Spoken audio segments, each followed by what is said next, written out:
way inside to Slaves. And oh, they got a new sign up on Slaves. Look, that's nice.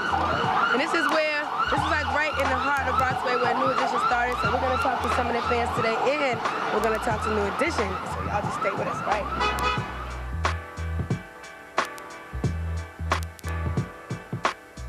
Man, the show, man. Welcome to the neighborhood, baby. We down here in the South End area, about to go on Slave, meet the contest winners, you know what I mean?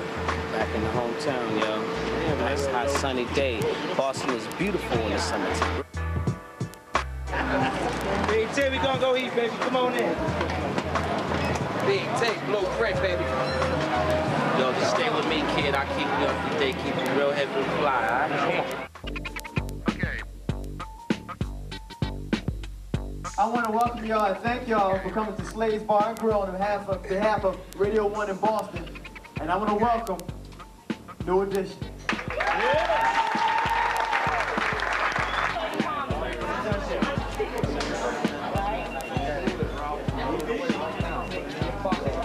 How did Johnny Gill end up in New Edition? I'm still trying to figure that one out, too. He's not from Boston. What happened with that, Mike? Wasn't y'all at a concert or something? Yeah, I was at a concert. I think it was the Whispers in LA at the amphitheater. And I seen Johnny with Lil. And we was watching the show, and it's funny, man, because, you know, I'm gonna say something though, but I used to try to sing Johnny's songs and stuff, man. Which one? I liked it to have crazy joint, so I would try to sing it. I ain't doing it. I used to try to sing it, and I really liked him a lot, man. I did. And when I saw him, I was kind of, you know, I was happy to see him, and I just said, yo, man, you know what I'm saying? That need to be a part of what we're doing.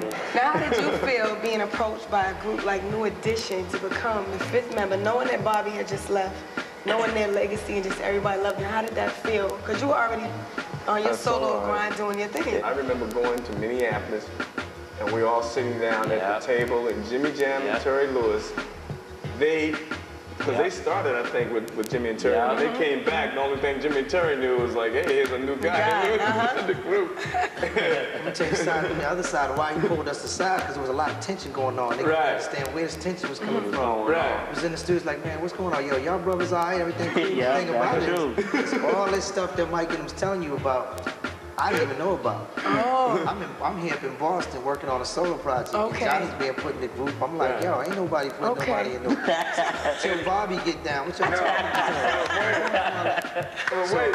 Go ahead. So when I came down, it was like, yo, who's this? That's the first time I even heard that we had a new member. So you got to Minneapolis, you all are getting ready to record, and like, there's a new guy at the table with a voice. It could go. I've already know Johnny. I got love for him. And you know, from being on the road and running into him with Stacy and all that stuff.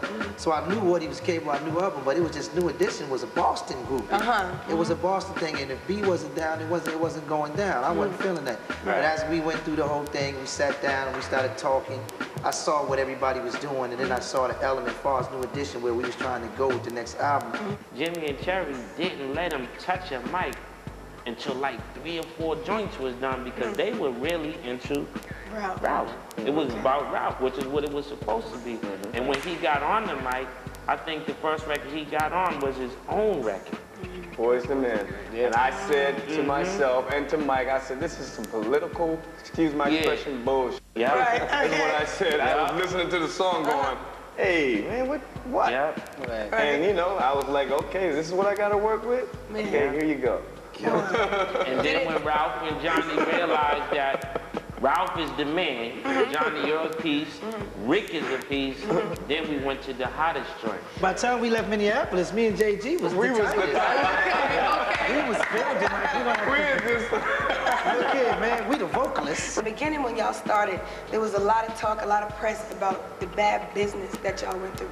How did going through that bad business y'all went through, if you can explain exactly what happened, what y'all learned from that time to now, how it affects how you deal with business now? Because you all basically got jerked for a lot of years. Basically, we don't sign on the dotted line unless the I's are dotted and the T's are crossed.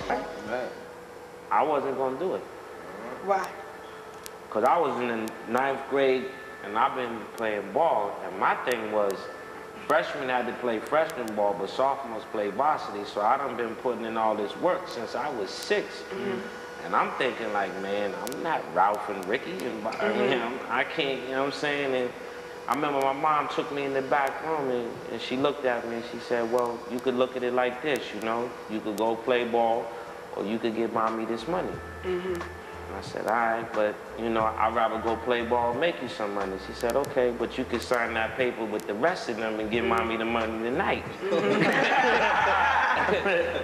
So I said, I'm going to do this, but I want to be able to play ball, Mom. She said, I'll talk to the managers, you give me the check, and you go be with them.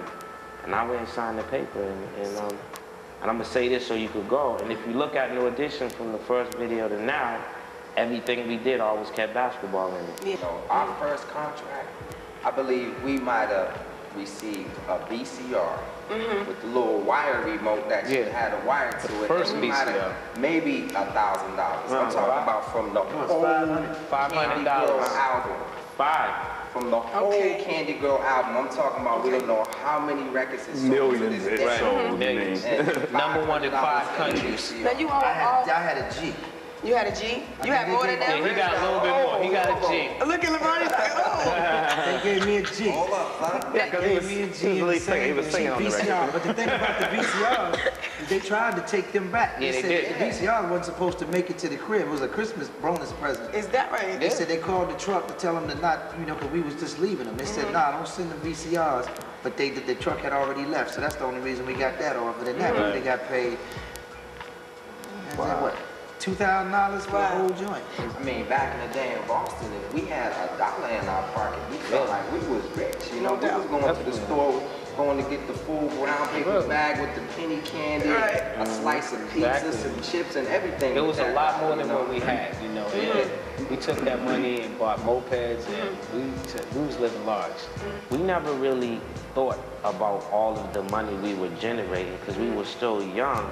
So even though being who we were and as smart as we was living in OP on how to move around drugs and crime, we would go do a show for 20,000 people for 10 minutes, 15 minutes, but then we would go right back to being young, not realizing somebody's in the box office counting money. And then what they would say is like, okay, well, here's $100, Ralph, here's $100, okay. Now realizing that's like 1% of what's carrying it in the briefcases. And to be honest with you, we let that go on for a long time because what we didn't have compared to what we were getting. And that was a lot for 15 with $100 in your pocket back in the 80s.